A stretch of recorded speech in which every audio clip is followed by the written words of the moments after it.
Welcome back, friends and family, to another episode of the podcast. I'm here again with my good friend, Mr. Jason Squire. Hello, Jason.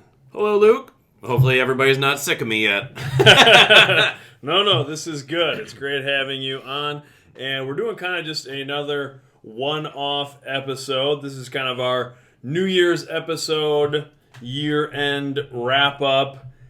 This should be coming out on December 26th, so I hope everyone had a fantastic Christmas, who celebrates Christmas or just kind of gets into the vibe. I believe Kwanzaa starts today, so if that's something that you celebrate or if you're interested in, I suggest checking it out, doing a little research. I did some research into it just to find some more out about it, but happy Kwanzaa to everyone, and happy New Year, as people are going out this week to celebrate the new year. First, we will start with our good news segment, like we always do. And the good news organization I found for this episode, I really like. I actually donated to this organization today that we're recording it. And the organization is One Simple Wish. Their website is onesimplewish.org. Their mission, quoting from their website, is, well, I guess maybe not their mission, but like a mantra that they have is every child deserves love, hope, and joy, which I think is great. Specifically, they're doing things to provide for children who have gone into foster care.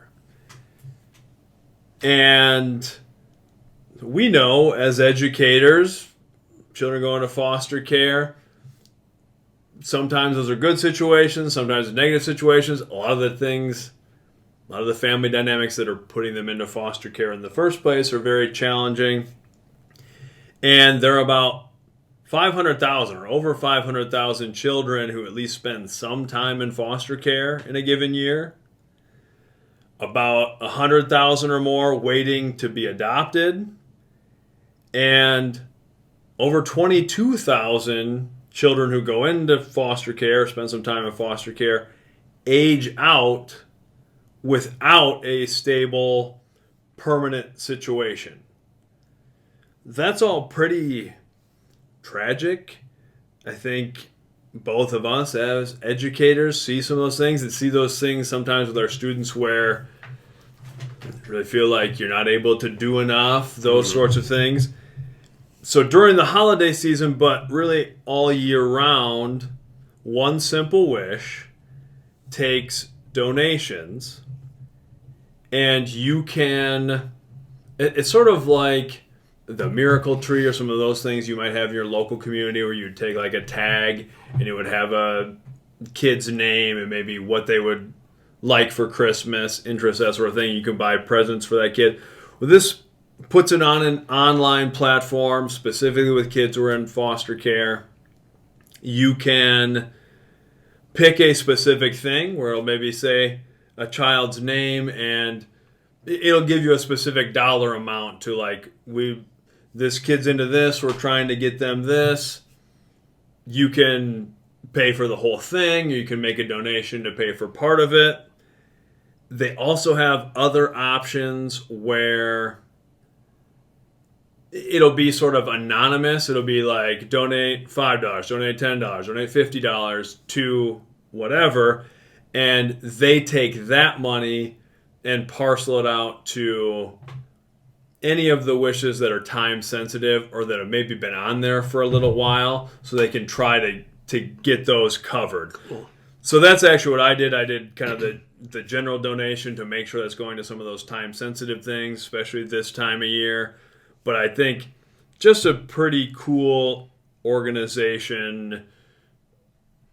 I have a soft spot for kids. I think as educators we generally do, and I like the way they're doing this. I like kind of the way it's set up and the way you can pick out somebody specifically. You can also give a little message to whoever the gift is going to. Not that you need to do anything earth-shattering, but you can give a little word of encouragement or something as well. So Anyway, that's our One Simple Wish. OneSimpleWish.org is the organization for this week. It's like a cool organization. Yeah. So now, just kind of talking about the end of the year. First of all, at the end of the year, do you spend time reflecting on the previous year? I try to. I'm not a writer, so I mean, sometimes I think about like, hey, I should write about what happened this year, and then I don't. But I like to just think about it, and we were just talking about like, it just becomes, these last few years especially are just a blur because of how everything has been affected by COVID, and just trying to remember what has happened in this year. But I like to try to think about that. Mm-hmm. I do the same. Of course, I write and make content all year, so sometimes I'll do that. Like, I'll go back through my blog posts and stuff for the year and kind of just try to remember that all the things that I do for like media creative stuff. I mean, all of it is to sort of like ease my own mind, really. Mm-hmm. So then I'll kind of look back. It's easier. You ever have, like, if you're listening to a song or something, or listen to a podcast, and then you like hear it again or hear it referenced again, then it'll take you back to like what you were doing when you heard that. Oh yeah. Yep. I'll kind of do the same thing where I look through like blog posts or something from the past year and be like, oh, I remember I was really feeling this way, or I had just done this or whatever. And then I write a Christmas letter every year, so I'll kind of go back and look at previous Christmas letters, and usually once a year, I did it twice this year, I will download the photos off my phone onto a computer and into like Snapfish and like that sort of thing, and then I usually do like one of those photo books sort of thing for each year. And then that's kind of like my reflection piece. And that's kind of when I write my Christmas letter too, is like, oh, here's the stuff the kids and I did this year. Here's like, oh yeah, I remember that, those sorts of things. And then reading the previous Christmas letters is kind of fun, where it's like, oh, this is what my kids were talking about when they were 3, 4, 5. Now they're 9 and 10 and 11. So that's kind of, well, Mickey's 11. Claire's going to be 10. I said 9, 10, 11. Like, there's 3 of them. There's 2 of them. You know. but I was thinking, like, the end of the year, you're like, Claire is almost 10 now, you know. But, so, looking back on this past year, in general, how do you think 2021 was? Well, pretty optimistic as the year started. Yeah. And really was feeling pretty darn optimistic heading into June. And then by August, I'm like, oh no. So, yeah. But I mean, it's considering the year before, it was nice getting to do some stuff normally again. Yeah. I just really wish we would have quashed COVID and everybody would have done what we needed to do and to help out with that, but it is what it is, and hopefully we can mitigate what we can do. Yeah, I kind of felt the same. I mean, I think a lot of people were like, good riddance to 2020. And I guess I just sort of felt like, well, things we're dealing with COVID, blah, blah, it's not instantly going to be better anyway. So it was nice this year, more things being open again. The kids and I got to travel again, which we didn't do all of... I guess we were on a trip...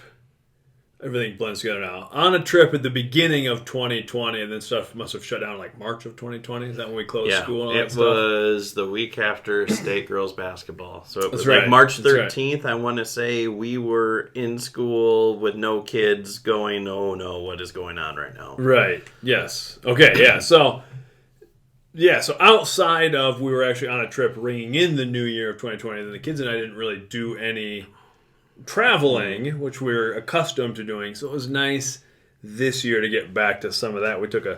And that was maybe, I guess, if we're going to talk about some of our favorites from this year. That was my maybe favorite thing this year, was the kids and I took a big 3,000-mile road trip that was, oddly, exactly 3,000 miles.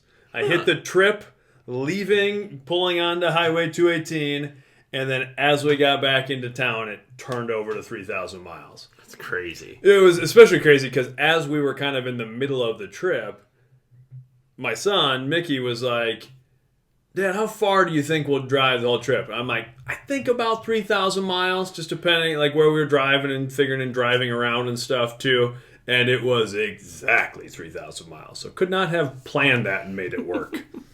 But we did a big national park kind of road trip. We stayed in a cabin in kind of the Black Hills area for a couple of days and went to Wind Cave National Park and that sort of thing.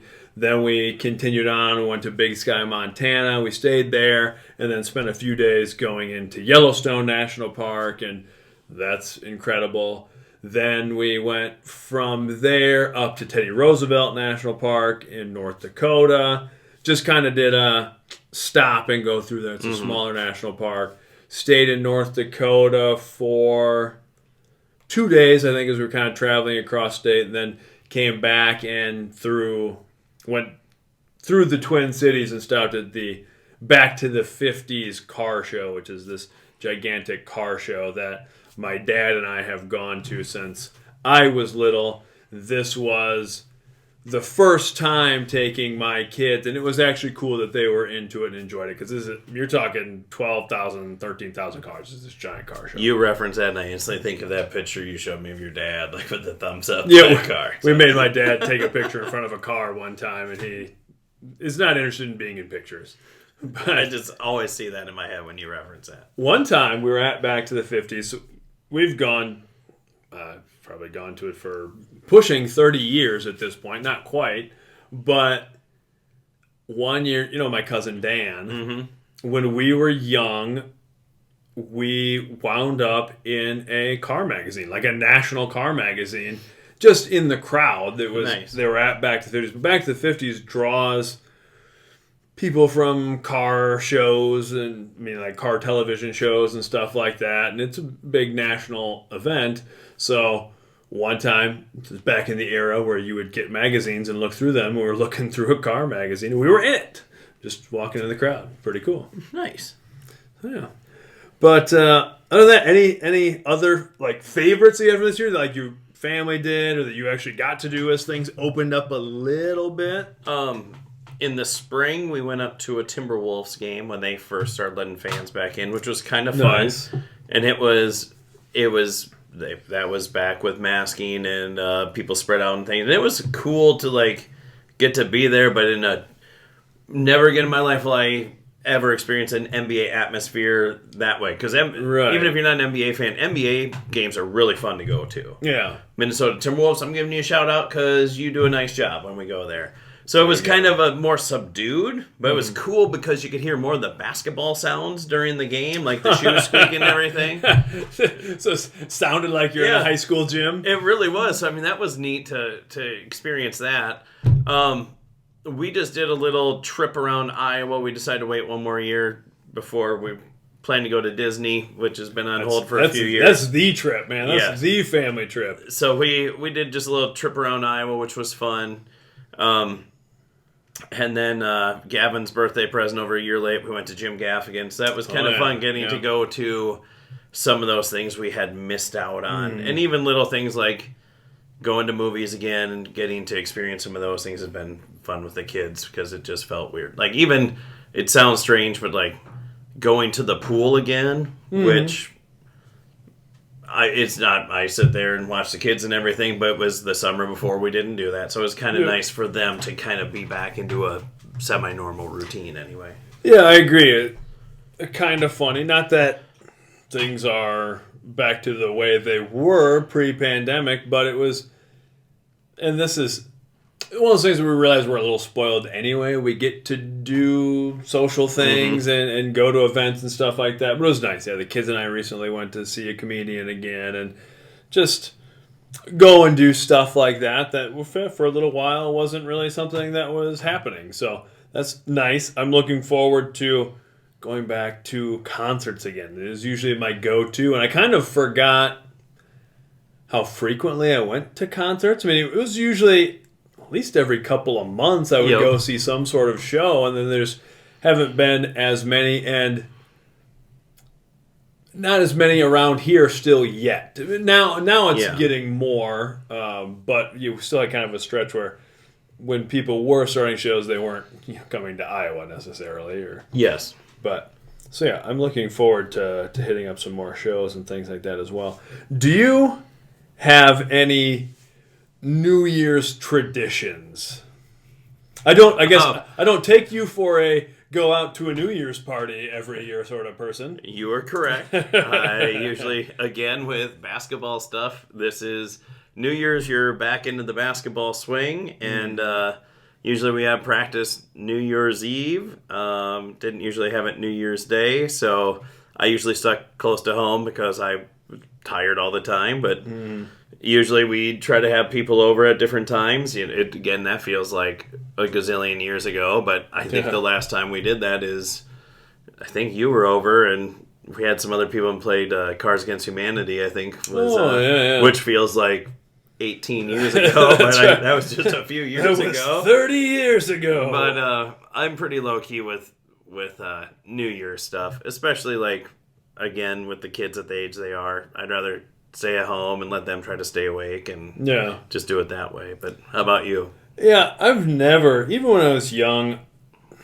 never got like super crazy about New Year's. I guess we always had fun with New Year's when I was a kid. We would sometimes have like smaller New Year's party with some other family, not the whole giant family, but some other people like that. And the one thing my family has always done, which is, we talked about last week, those traditions that you realize not everyone does, is we bang pots and pans to ring in the new year.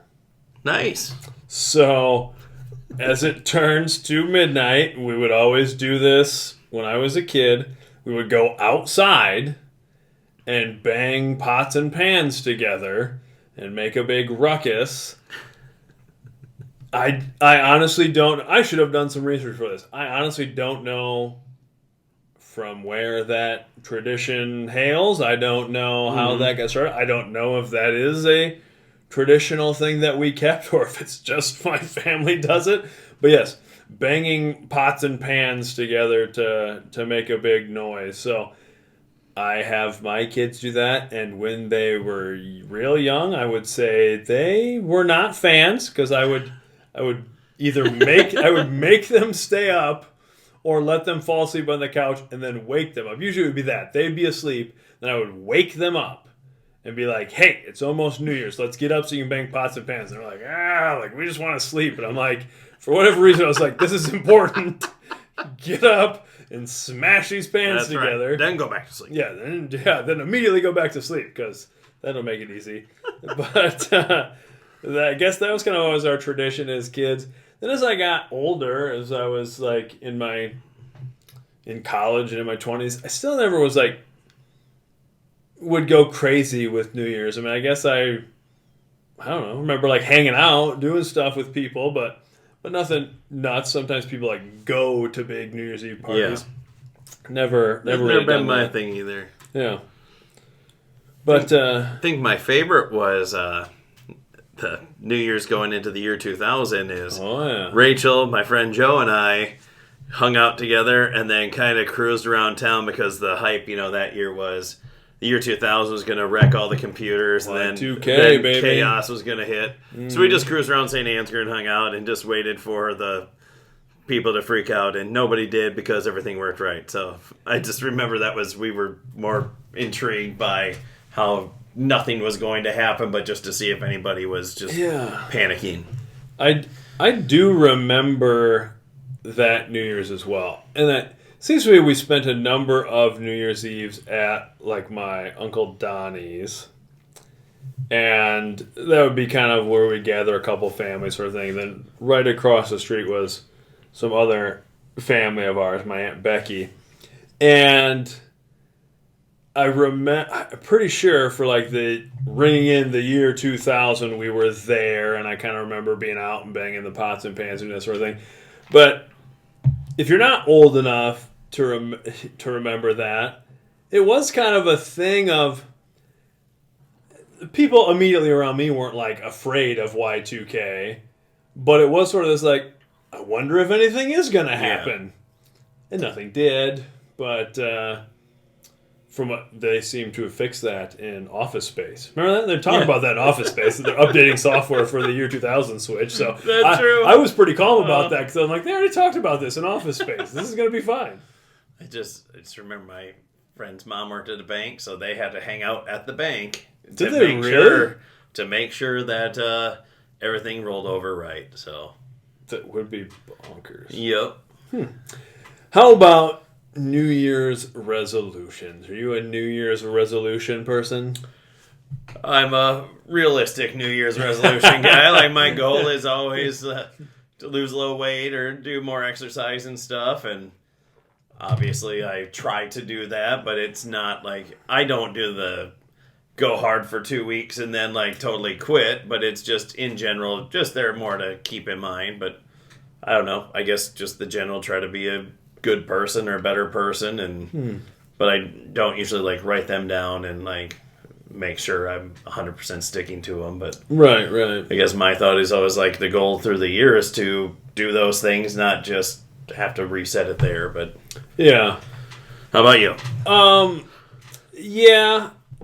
Not necessarily like just. I'm a write down points of focus guy at all times. Mm-hmm. Like, I constantly am writing things down. I always have a legal pad next to my bed. And I will, for the new year, write down a series of, like, points of focus. I find that's a better way for me to do it instead of, like, saying, like, this is my exact goal. Mm-hmm.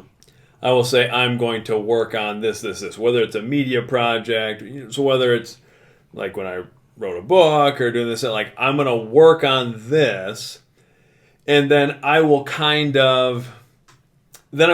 it down from there. Like, these are my points of focus for the year, but then I will go month by month, week by week, day by day. So I will, like, break it down. So like for this month, for December, I will have a list of the things that I'm focusing on, and I kind of put everything, like media stuff, family stuff, school stuff around the house. Pick just a couple of things I'm going to focus on. Like my physical health type of stuff, like working out. And then I kind of just keep track of. Like, I do like little tally marks of like, yep, I hit something on this. This day I did this. And then I can kind of just continue to look like, oh, I've been giving more attention to this, less attention to this. And then I break down the week. Like, here are the things I know I'm going to do those days. Here's the things I know I need to get done. So for me, it's always the how do you eat an elephant approach, one bite at a time. So they're not so much like, oh, this year I'm going to run a marathon. I'm going to do whatever. It's like, here are points of focus. And then if I'm always focused on the journey, then things tend to turn out pretty good. And then within those smaller frameworks, I may be like, oh, this month I want to get this done. Or I'll give myself, like, I try to work on media stuff at least 6 hours a week. Busy with other stuff, but I figure, there's some days where I maybe only do a half an hour. There's other days where I maybe do 3 hours. If I can average about 6 hours a week, you get quite a bit of stuff done in that area. Nice. So let's kind of do that.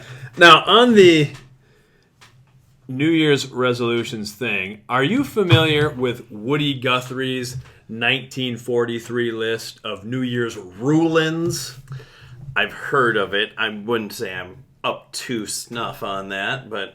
Gotcha. So I was just going to run over this. If people who are not familiar with, you can look this up. You can find pictures of it. But I love this. If you don't know Woody Guthrie, I'm a Woody Guthrie fan in general. Not that I super deep into like his entire catalog of music, but Woody Guthrie is kind of old folk singer that really influenced everything from Bob Dylan to the music that I really love, the John Prines and Todd Snider's and those sort of things. Sort of pushing back against some social norms and stuff, trying to, but like in a positive way, represent poor people and disenfranchised people and stuff like that. And I kind of take an approach when I'll write down kind of my New Year's points of focus that he does, where he basically just puts down things he wants to focus on a little bit. And if you find the image of the original, he's got all these little cartoony sketches next to all of them too. And he put down in 1943, 33 little points of focus. And I'm just going to read them because they're pretty great. So I'm just going down the list. Work more and better. Work by a schedule. Wash teeth, if any. Shave. Take bath. Eat good, fruit, vegetables, milk. Drink very scant, if any. Write a song a day. Wear clean clothes, look good. Shine shoes. Change socks. Change bedclothes often. Read lots good books. Listen to radio a lot. Learn people better. Keep Rancho clean.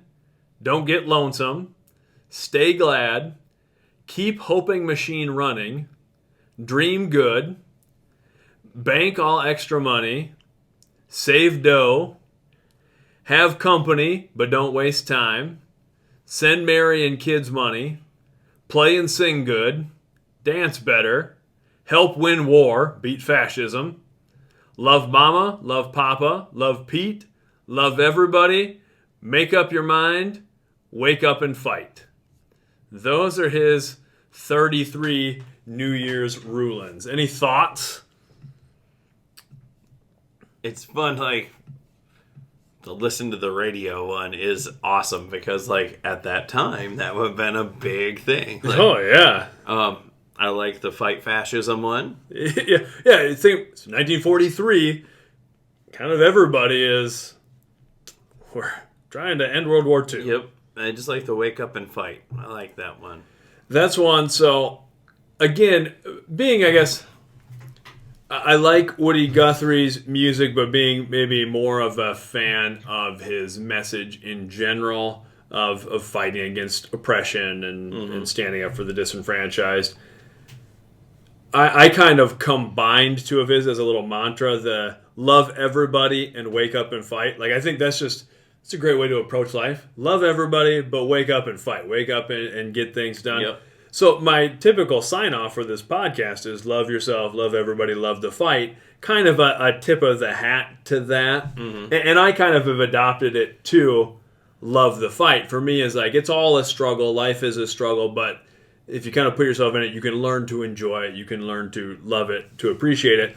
But I did a Woody Guthrie drawing a while back, a charcoal drawing. It's him playing the guitar. And then I wrote on there in kind of his handwriting, which I like because it's very similar to my handwriting, actually, that just says, love everybody, wake up and fight. And I love that. Some of the simple, I like that he includes simple things. Mm-hmm. I think that's good advice for people if you are a New Year's resolution person, or if you're not somebody who writes New Year's resolutions. I think at the beginning of the year, people are trying to start fresh a little bit anyway. And if you want to make change, like, the best way is sometimes doing very little things. Like, I like that he points out, like, change my socks. Yeah. Change my bedclothes often. Like, those little things actually make, like, making your bed. Making your bed is a great one. That's gotten some attention in recent years because of the Admiral William H. McRaven speech. But, like, that's a great way to start adding some discipline to your life, is, like, get up in the morning and make your bed.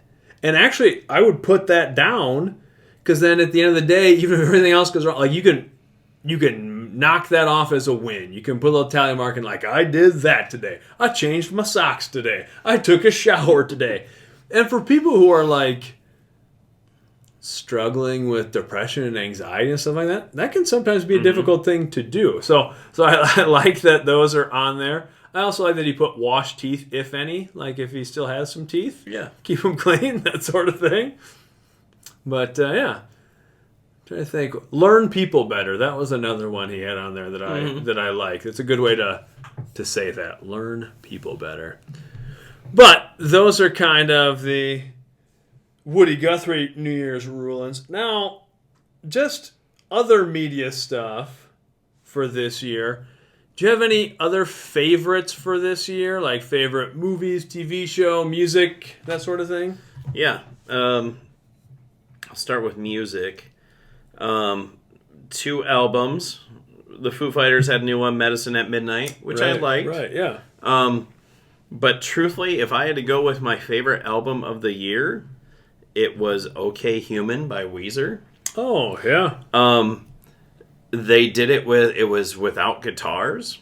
So it was piano or strings. And it's a beautiful album. I really enjoyed that one. And it was a nice change of pace. And they have one song off of there that probably got some airplay, but everything else was just... It kind of like a Beach Boys type vibe to it. Like kind of that type of... Just a really good album. One of my favorite songs of the year... it's by Girl in Red. It's called Serotonin, and it's about her and her struggles with mental health. And I really like it. As someone who deals with anxiety and dealing with, like, she has a line about in there about, like, dealing with intrusive thoughts and stuff like that. That's one of the things I deal with almost like a OCD type deal, that sometimes you think the worst things like could happen will pop into your head, and that's one that I've always struggled with. So I really like that song. TV shows. What We Do in the Shadows had their 3rd season. Really love that show. That's a funny show. Talk about the Falcon and Winter Soldier, and then Loki were probably my favorite Marvel shows that came out this year. One I finally got around to watching in the last 2 weeks, and I loved it. It's called Only Murders in the Building. Oh, and that's on Hulu with Steve Martin and Martin Short and Selena Gomez. So good. Okay, I haven't watched it yet. It's about people who enjoy like murder podcasts, which right there, since I do, but they deal with a murder in their own building where they live. Okay. It's really good. And then one that I had, as I was looking back, this summer on Netflix, there was the Fear Street series. That was 1, 2, and 3. Being a guy who, I like scary movies aren't my favorite, but like, I really like them. It was kind of fun. They were kind of like an R.L. Stine, but they weren't. But it was a really fun series that they did. So it was kind of the 90s version. Then they went back in time to like the 70s, and then they went back to like in the, I want to say 16 or 1700s when the story started. Okay. So that was a fun trilogy.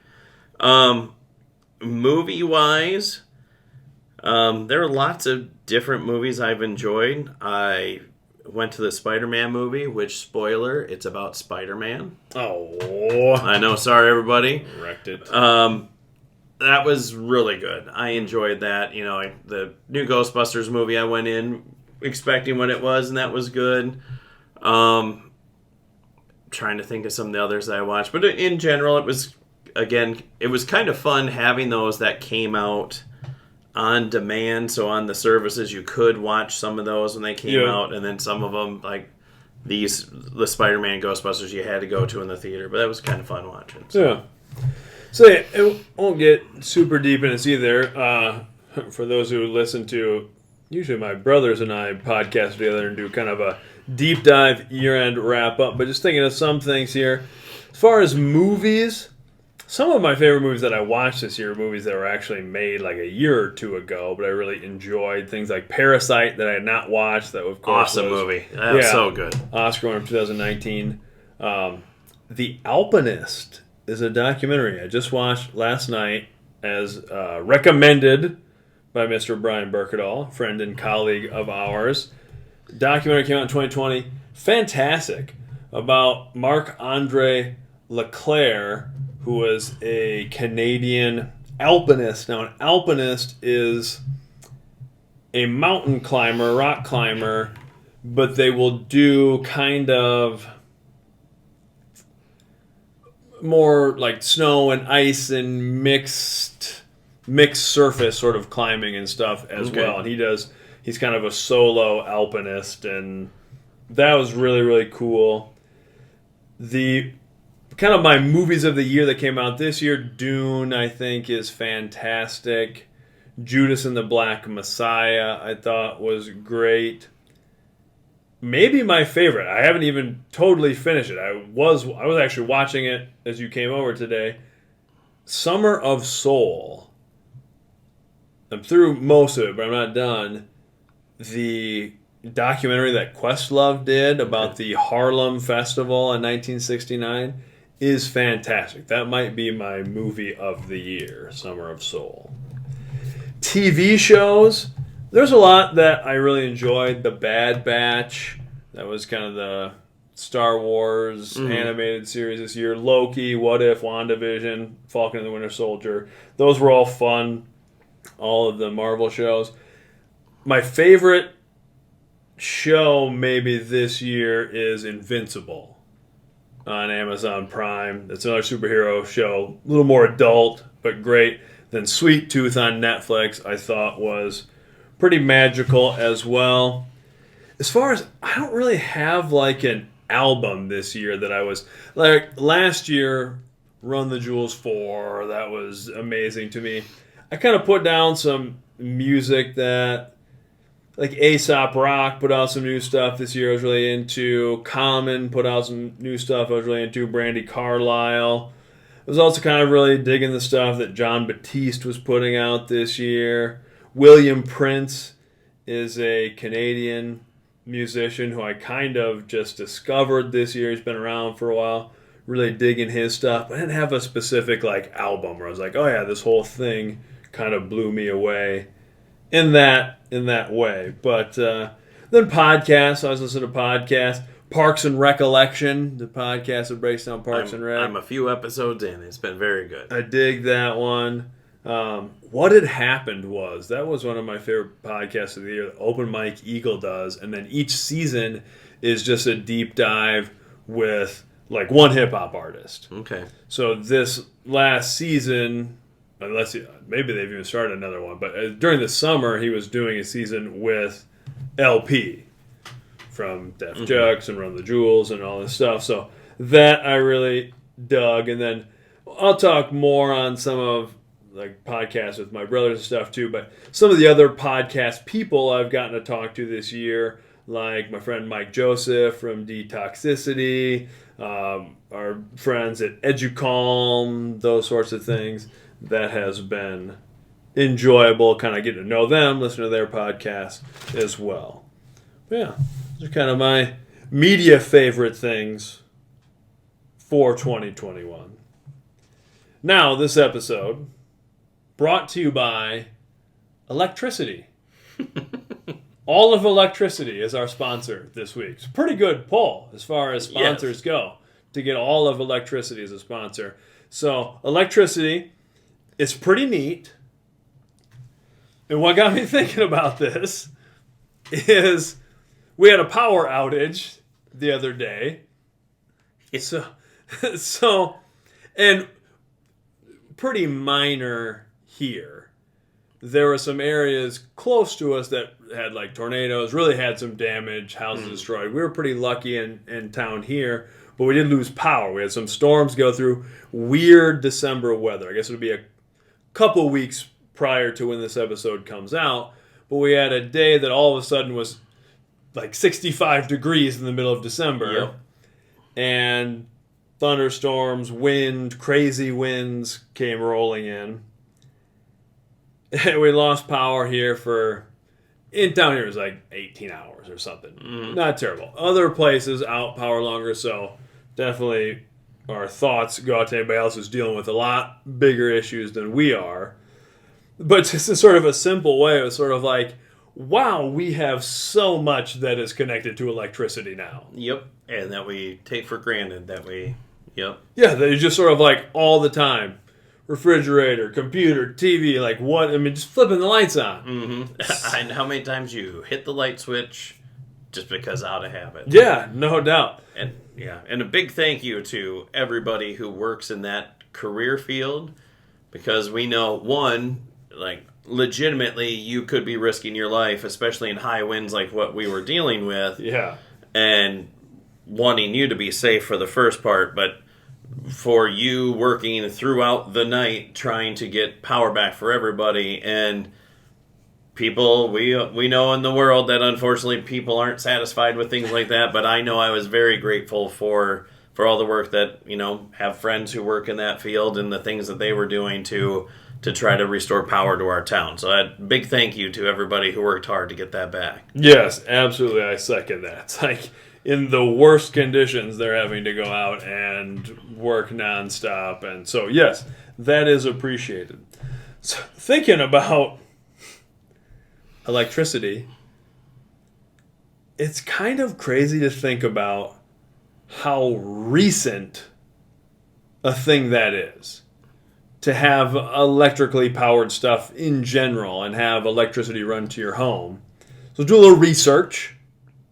Now this fact I got from the National Park Service because I find a lot of my information through the National Park Service. But so in 1882, Thomas Edison founds the Edison Electric Illumination Company of New York and starts powering parts of Manhattan. 1882. But really, having electricity in your home was not spreading across the country immediately. Mm-hmm. So in 1925, half of U.S. homes had electric power, half did not, give or take. That's kind of crazy to think about. You've got a pretty long stretch there where it's like kind of slowly spreading. And then in 1936, this is according to the USDA, about 90% of farms were still without power. 90% in 1936. So they passed the Rural Electrification Act in 1936 to get rural areas and farms power. Especially where we live, you think about that's probably the time period where you're getting a lot of electricity in homes. Mm-hmm. That's not that long ago. No. In the history of the world, that's a pretty short amount of time where it's just kind of crazy. Like we lose power the other night, and it's a reminder of how privileged we are with other things. Like the kids and I were watching a movie as a storm was going on, then the power goes out, and we sat on the couch and watched some videos on my phone for a little while. Then we read a little bit, and then it's like, all right, let's get ready for bed. But still, things are pretty good. Yep, that was my thought. I'm like, oh, it's like 9:30. What do I do? I guess I'll just go to bed, I guess. It's like I'm a night owl, so I was like, all right, just read. It's time to read some. But it was funny. Like, I don't know what to do now. Yes. Yeah. It's dark and it's cold, and anyway. But that was, so I appreciate having electricity. I do too. On that note, on that big discovery, on that earth-shattering thought that electricity is pretty great, we will wrap up this episode on 2021 and New Year's. Everybody out there, have a great New Year's celebration, whatever you're doing. Be safe. And if you are someone who kind of does New Year's resolutions, or you're kind of wanting to reshape your life a little bit in the New Year's, just take little steps, focus on that. I do want to say thank you to everyone who checks out all of this nonsense. I'm not always so great with... I started doing some of this a little more formally because writing a book, that sort of thing, to do some things publicly, but I'm not good on pushing things or trying to sell things, and I don't particularly want to be the center of attention, but I like doing positive things. I like doing stuff that I find inspiring, motivating. That's why I write the stuff that I do. That's why I look up positive organizations, those sorts of things, try to put a little positivity out there. And it is always nice and humbling when people do check this stuff out, when I hear a response from somebody, or oh, I was listening to this, and I'm always kind of taken aback. I'm like, you should listen to better things. Or I can get somebody reads my book and they'll say something that's very nice. Or let me write down a list of 20 better books that you should go read now. But sincerely, I'm very appreciative of that.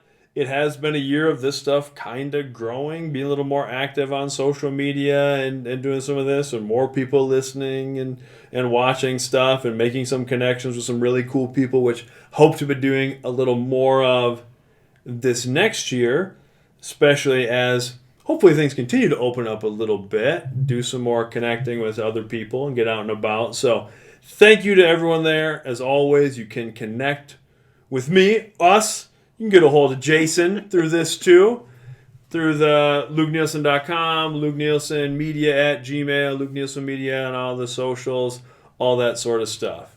Anything else you've got? As always, I enjoy this. I hope people enjoy listening to us both banter back and forth. Hope Andy Richter doesn't come for my job here real soon. He listens to this enough and he's like, hold on, I am the sidekick. So I wouldn't trade you for Andy Richter. I would, I'll be honest. If I were you, I would. If Andy Richter wants this show, we'll just let him do it. That'd be awesome. We'll hang out. Nobody can see what I'm doing, but I would just have my chin on both hands, just looking at him and listening and nodding. Yes, I love Andy Richter. I do too. All right. On that note, thanks everybody. Love yourself. Love each other. Love the fight.